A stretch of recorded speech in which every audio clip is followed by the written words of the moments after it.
देखो जिनके सिर खुले हुए हैं वो अपने सिर पर पल्लू को रखे हैं और राज पंचाध्यायी में है। बेटा दिनेश रख ले तो मेरे पीछे चौपड़े करो और मुझे पीछे जा कमेटी में दे दो जन है और तीसरा पोती करो तो है। बोले बाबा ने कहा तुम हमें रास में ले चलो। पार्वती ने कहा तुम्हारी ये लंबी लंबी जटाएं, बोले जटाओं के लिए तो आजकल बहुत बढ़िया शैम्पू चल रहे हैं। कोई भी शैम्पू लो बालों को धोइए और एक एक बाल अलग अलग हो जाएंगे। बोले बाबा की जटाओं को सुलझाया और जूड़ा बना दिया, एक घाघरा पहना दिया, घाघरा चोली पहनाकर ऊपर से दुपट्टा उड़ा दिया और कह दिया कि सुनो घूमट मत बोलना, नीचे कर लो। जब तक गोपी भाव नहीं रहेगा तब तक आनंद नहीं आएगा। और सुनो कुछ बोलना भी मत,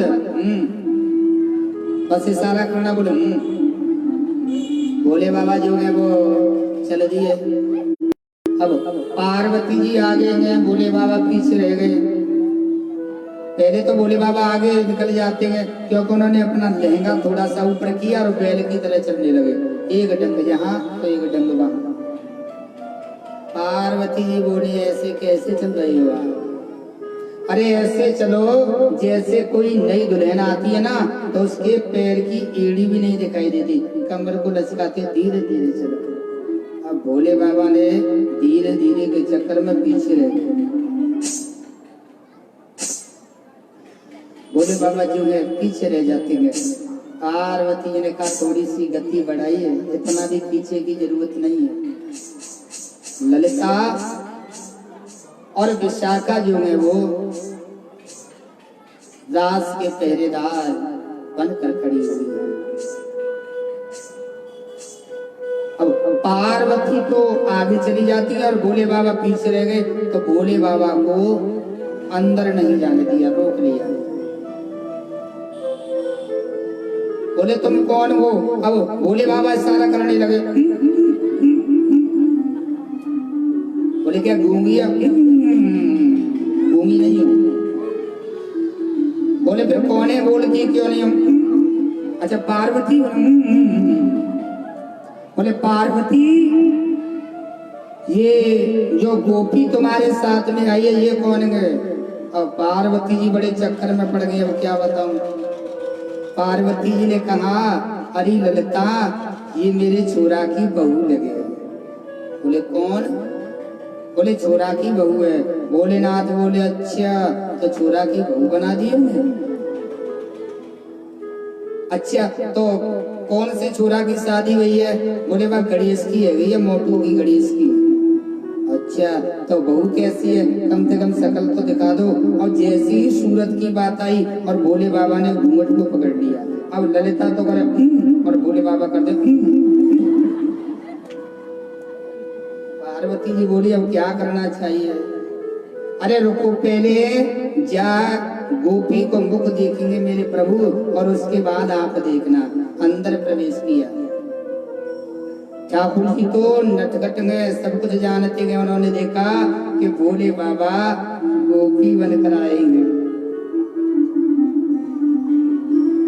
और जैसे ही भोले बाबा जो है ब्रज गोपियों के बीच में लगे। अब एक तो सबसे लंबी लगे और लंबी कैसे? भोले बाबा की जो जटा थी ना उसका जो चूड़ा बनाया था ऐसे हो गया था। अब जब इतना लंबा हो गया, अब जैसे ही उन्होंने जब नाचना चालू किया ना, और तुम जानते हो कि गोपी कैसे नाचती है, बड़ा धीरे धीरे। और भोले बाबा कैसे नाचने लगे? तांडव की तरह, एक टांग को ऐसे उठाए और एक टांग को ऐसे उठाए।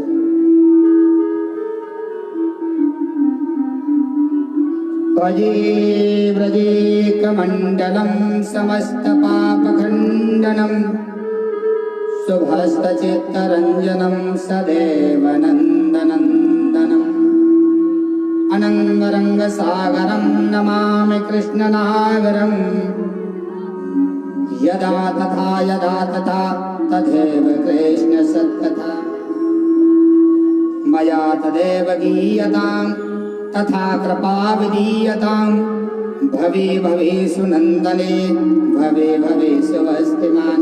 अब तो इतना नाचते तांडव की तरह जटा कभी गगद्दलम प्रभालपान स्थले गले वलम वलम बताम भयंग तुंगमान।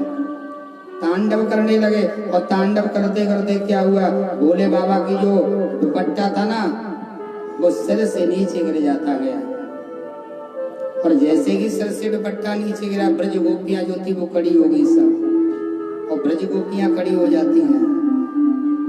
इतना भोलेनाथ नाचे, इतना नाचते हैं मेरे प्रभु, मूर्छित होकर जमीन पर गिर गए। और जब मूर्छा खुली, जब मूर्छा खुलती है, हाथ जोड़ लिए, बोले प्रभु गलती होगी, मैं आपके रास में आया, चिंता ना करो, आज के बाद तुम्हें रास में आने से कोई नहीं रोकेगा।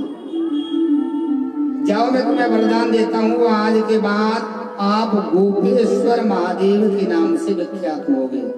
देखो भाइयों, वृंदावन में जो बांके बिहारी के दर्शन करता है और वृंदावन में जो बांके बिहारी के दर्शन करता है, और जब तक गोपेश्वर महादेव के दर्शन नहीं कर लेता है उससे बिहारी जी के दर्शनों का फल प्राप्त नहीं होता है। इसलिए गोपेश्वर महादेव के दर्शन करना बहुत जरूरी है। एक बात और ध्यान रखो, ये तो एक हास्य का प्रसंग रहा, रास का। भगवान ने, सुखदेव जी महाराज ने रास की कथा क्यों सुनाई है, अब तो इसे आध्यात्म में डालते, बहुत अच्छी बात है। आज परीक्षा जी महाराज छठा दिन है,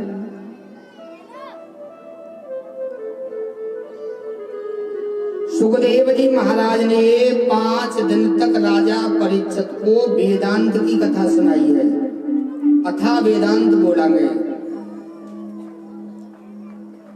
और कल राजा परीक्षित को खाने के लिए सर्प आएगा, और जो व्यक्ति मरने वाला है तो क्या उसे नाच गाना अच्छा लगेगा?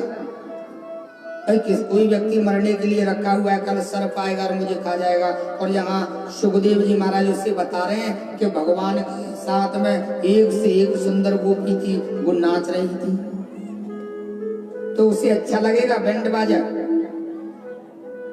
तो यहाँ सुखदेव जी महाराज ने राजा परीक्षित को नाच गाने की कथा, रास की कथा क्यों सुनाई है? रास का मतलब है काम का दमन करना। सुखदेव जी देखना चाहते कि मैंने 5 दिन तक इससे बड़ी वेदांत की कथा सुनाई, ज्ञान भक्ति ज्ञान वैराग्य की कथा सुनाई, इसके अंदर कोई काम वासना बाकी नहीं रह गई है। उस काम को दमन करने के लिए सुखदेव जी महाराज ने राजा परीक्षित जी को ये कथा सुनाई। रास का मतलब है काम का दमन करना। तुम्हें अनेक गोपियों के बीच में बैठा दिया जाए तो कभी मन में काम जागृत नहीं होना चाहिए, यही मतलब है रास की कथा का। और रास की कथा में वही प्रवेश करता है जिसने काम को जीत लिया है। भोले बाबा ने काम को जीता, कामदेव को भस्म कर दिया। और एक मोर है जिसने काम को जीता है, और यही कारण है भगवान अपने सिर पर मोर पंख धारण करते हैं। काम को जीतने वाले स्वयं बाल योगी भगवान कृष्ण है, जिन्होंने काम को जीता वही रास की कथा को श्रवण करने का अधिकारी है, और वही भगवान के रास के दर्शन करने का अधिकारी है। सुखदेव जी कहते हैं कि राजा परीक्षित, आपने रास पंचाध्याय की कथा को श्रवण किया, आगे आगे जो कथा आती है कंस वध की कथा में। कंस वध में अक्रूर जी महाराज भगवान को लेने के लिए आए थे, और भगवान समस्त ब्रज गोपिया और ब्रज ग्वालों को सांत्वना देकर अक्रूर जी के साथ में जाते, और अक्रूर जी ने किया और यमुना में स्नान करने के बाद में भगवान ने उन्हें दर्शन दिया गया।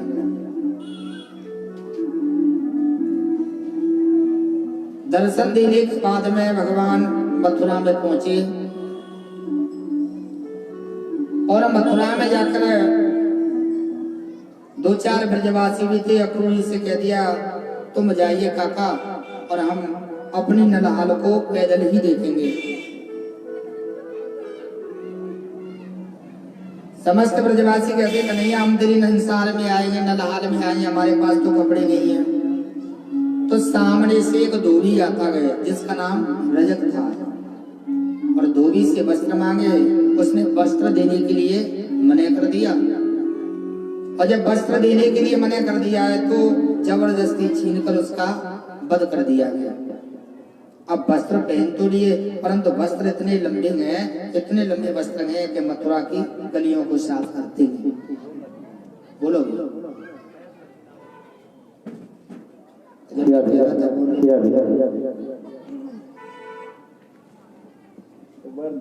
जोर से बोलेंगे राधे राधे। मेरा गला तो बैठ गया क्योंकि कोई बात नहीं। मैं सबसे पहले